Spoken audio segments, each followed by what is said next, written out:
जब आप सस्ते और बेहतरीन बंस घर में बना सकते हैं तो फिर आपको क्या ज़रूरत है कि आप बेकरी वगैरह से बंस खरीद के लाएं। तो बस अब आपने अपनी फैमिली के लिए बगैर ओवन के, बगैर अंडे और बटर के परफेक्ट बंस घर में बनाने हैं। और यकीन जानिए ये बंस बहुत नरम मुलायम और अच्छे बनकर तैयार होते हैं कि आप बाजार के महंगे बंस भूल जाएंगे। बिस्मिल्लाहिर्रहमानिर्रहीम। अस्सलाम वालेकुम फ्रेंड्स, उम्मीद है आप सब खैरियत से होंगे। बोल में मैंने half cup full cream milk शामिल किया है, जो कि मैंने हल्का सा गर्म लिया है, जितना कि जून जुलाई की गर्मी में रूम टेम्परेचर पर पानी गर्म होता है। आपने ज़्यादा गर्म पानी इस्तेमाल बिल्कुल भी नहीं करना। अगर आपने गर्म पानी ज़्यादा इस्तेमाल कर लिया तो क्या होगा, जो हमने यीस्ट यानी कि खमीर इस्तेमाल करना है वो बेचारा मर खप के बराबर हो जाएगा और डो राइज नहीं हो पाएगी। क्योंकि अक्सर मेरे पास व्यूवर्स के कमेंट्स आते हैं कि जब हम ब्रेड या फिर पिज्ज़ा वगैरह के लिए डो तैयार करते हैं तो वो राइज नहीं हो पाती। तो बस सबसे बड़ी वजह यह है कि आप लोग बहुत तेज़ गर्म पानी इस्तेमाल कर लेते हैं, जिसकी वजह से खमीर डेड हो जाता है और डो राइज नहीं हो पाती। मिल्क में मैंने 3-4 टीस्पून नमक शामिल किया है, 1 टेबल स्पून पिसी हुई चीनी शामिल की है, 3 टेबल स्पून कुकिंग ऑयल शामिल किया है और 1.5 टीस्पून यीस्ट यानी कि खमीर शामिल करके दूध में फेंटते हुए मिक्स कर लिया है। मैंने कुकिंग ऑयल का इस्तेमाल किया है, आप मेल्टेड बटर का भी इस्तेमाल कर सकते हैं। इसमें ये मैंने 3 कप यानी कि 360 ग्राम मैदा शामिल किया है। मैदे को लिक्विड में मिक्स कर लेना है। बस मैदे को लिक्विड में मिक्स कर लेने के बाद थोड़ा थोड़ा पानी ऐड करते हुए एक नॉर्मल सी डो तैयार करनी है। ना तो डो सख्त होनी चाहिए और ना ही बहुत ज़्यादा नरम होनी चाहिए। और पानी भी मैं दूध की तरह हल्का सा गर्म इस्तेमाल कर रही हूँ। बस थोड़ा थोड़ा पानी ऐड करते हुए डो तैयार कर लेनी है, क्योंकि हाफ कप दूध हम पहले इसमें शामिल कर चुके हैं। जो हम रोज़मर्रा आटा गूंथते हैं उससे हमने थोड़ी सी नरम डो तैयार करनी है। डो तैयार कर लेने के बाद काउंटर पर आपने डो रखनी है और जिस तरह मैं मसल के डो को गूंद रही हूँ, इस तरह आपने डो को गूंदना है और कम से कम 7 से 8 मिनट गूंदना है। जितनी अच्छी डो तैयार होगी उतने ही अच्छे बन फूल कर तैयार होंगे। इस तरह मैदे को गूंदते हुए इसमें हमें लचक पैदा करनी होती है और जितनी लचकदार डो तैयार होती है उतने ही बन या ब्रेड वगैरह बहुत अच्छे राइस होकर तैयार होते हैं। ये बहुत अच्छी डो बनकर तैयार हुई है। इसे मैंने तकरीबन 7 से 8 मिनट गूंदा है। अब डो को एक बोल में ट्रांसफर करना है और क्लिंग रैप से कवर करके रूम टेम्परेचर पर ऐसे ही रहने देना है जब तक कि ये डबल ना हो जाए। गर्मी का मौसम है तो ये रूम टेम्परेचर पर बहुत अच्छे तरीके से राइस हो जाएगी। लेकिन आप सर्दियों में अगर डो तैयार कर रहे हैं तो किचन टॉवल वगैरह से कवर करके आप डो को राइस होने के लिए किचन कैबिनेट में रखिएगा। आप देख सकते हैं कि डो राइस होकर डबल हो गई है।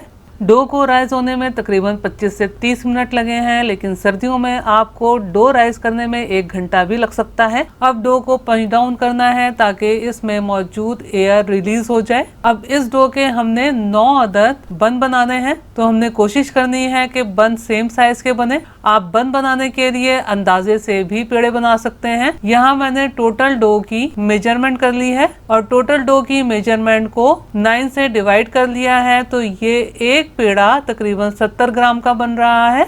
तो पहले मैंने डो को 3 हिस्सों में तकसीम किया है और मजीद हर हिस्से के 3 हिस्से बना लिए हैं, तो ये डो के 9 हिस्से बनकर तैयार हुए हैं।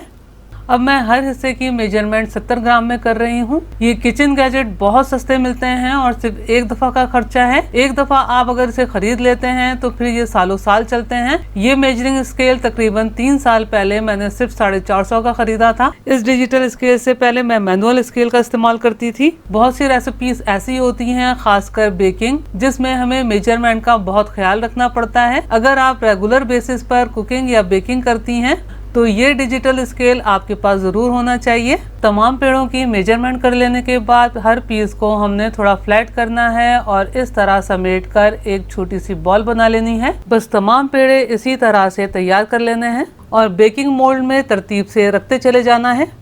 बेकिंग मोल्ड को पेड़े रखने से पहले कुकिंग ऑयल से ज़रूर ग्रीस कर लीजिएगा। ये जो मैं मोल्ड इस्तेमाल कर रही हूँ ये 9 बाय 9 इंचेस का है। आप साइज में 8 बाय 8 का मोल्ड भी इस्तेमाल कर सकते हैं। अब मोल्ड को मैं क्लिंग रैप कर दूंगी और इन्हें राइस होने के लिए ऐसे ही रहने दूंगी। अब ये देखिए इतने छोटे छोटे पेड़े राइस होकर कितने बड़े हो गए हैं। अब इनकी सरफेस पर एग वॉश अप्लाई करना है। तो ये मैंने एक अदद अंडे की जर्दी में सिर्फ 1 टेबल स्पून दूध शामिल करके मिक्स कर लिया है। और ख्याल रहे कि आपने दूध और अंडा जो यूज करना है वो रूम टेम्परेचर पर होना चाहिए। एग वॉश अप्लाई करने के बाद अब इसमें ये मैं व्हाइट तिल स्प्रिंकल कर रही हूँ। अब ये बंस बेक होने के लिए तैयार हैं। आप ये बंस इलेक्ट्रिक ओवन में 180 डिग्री सेंटीग्रेड पर 30 से 35 मिनट में या फिर जब तक इनकी सरफेस पर अच्छा सा गोल्डन कलर ना आ जाए बेक कर सकते हैं। दूसरी तरफ एक बड़े पतीले में मैंने 1 कप नमक शामिल करके बेस में फैला लिया था और 5 मिनट मीडियम फ्लेम पर प्री हीट कर लिया था। अब बहुत एहतियात से हाथों को बचाते हुए इसमें स्टैंड रखेंगे और अब इस पर बन बेक होने के लिए रखेंगे। हमने बन मीडियम टू लो फ्लेम पर बेक करने हैं। अगर आप पतीले में नमक नहीं शामिल करते और डायरेक्ट स्टैंड रखकर बंस को बेक करते हैं तो फिर लो फ्लेम पर बेक कीजिएगा। एक मोटा टॉवल डबल करके मैंने लिड पर फैला दिया है ताकि हीट जाया ना हो और सरफेस पर भी अच्छा कलर आ सके। अब 30 minute medium to low flame पर बेक होने देंगे और हमें लिड को बार बार हटाकर चेक नहीं करना। इस तरह क्या होता है, हीट जाया हो जाती है और बेकिंग ठीक तरीके से हो नहीं पाती। इस पॉइंट तक मैंने 30 मिनट बेक किया है। बन बहुत अच्छे तरीके से बेक हो गए हैं। आप चाहें तो इस पॉइंट पर भी बंस को पतीले से निकालकर चिकन बर्गर बना सकते हैं, लेकिन मैं इन पर एक अच्छा सा गोल्डन कलर लाना चाह रही हूँ। तो जो हमने एग वॉश तैयार किया था उसकी एक बार बंस की सरफेस पर ब्रशिंग कर देंगे। ब्रशिंग कर लेने के बाद पैन को कवर कर देना है और मीडियम टू लो फ्लेम पर मजीद 5 मिनट बेक करना है। माशाल्लाह से ये बड़े ज़बरदस्त बनकर तैयार हैं। अब इन्हें निकाल लेना है और किचन टॉवल या नैपकिन की मदद से कवर कर देना है और इन्हें थोड़ा ठंडा होने देना है और उसके बाद डीमोल्ड कर लेना है।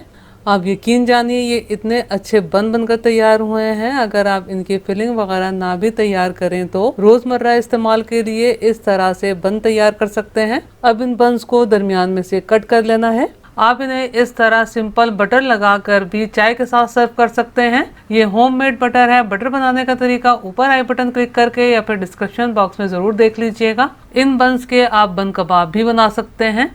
अब यकीन जानिए ये इतने अच्छे बंस बनकर तैयार होते हैं कि मुझे और मेरी फैमिली को किसी अच्छी बेकरी के बंस भी अच्छे नहीं लगते। और मैं बंस और ब्रेड वगैरह सब घर में बनाती हूँ, तो आप भी बहुत आसानी से पतीले में बेकिंग कर सकते हैं। आप मेरे तरीके से बंस जरूर बनाइएगा और मुझे कमेंट्स करके बताइएगा कि आपके बंस कैसे बने। अगर आपको मेरा काम थोड़ा सा भी पसंद आया हो तो मेरी वीडियो को लाइक कीजिए, अपने दोस्त अवाम में शेयर कीजिए, चैनल को सब्सक्राइब करना और बेल बटन को क्लिक करना बिल्कुल भी मत भूलिएगा। अल्लाह हम सब का दस्तरख्वान हलाल रिस्क से वसी तर फरमाए, आमीन। मुझे और मेरी फैमिली को भी अपनी दुआओं में याद रखिएगा। अपना और अपनी फैमिली का बहुत ख्याल रखिएगा। अगली रेसिपी की वीडियो तक के लिए अल्लाह हाफिज।